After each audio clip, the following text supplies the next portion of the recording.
Thank you. Now I'm here at Westboro Baptist Church in Topeka, Kansas.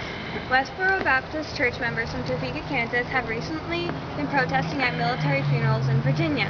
The protesters argue that military deaths are God's punishment for recent tolerance of homosexuality in the United States. The family of Marine Lance Corporal Matthew Snyder pressed charges against the church group for intentionally inflicting emotional distress on them and intentionally harming a private citizen at a private funeral. This is one of the most significant court rulings in the recent years. The Supreme Court ruled in favor of the protesters because the protesters were using their constitutional First Amendment rights.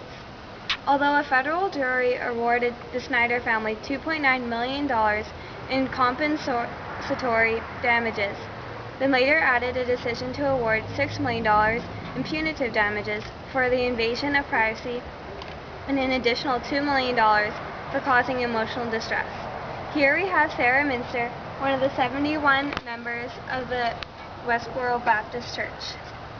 Sarah, how do you defend the church for the distress you caused on the Snyder family? Hey, we didn't cause any distress.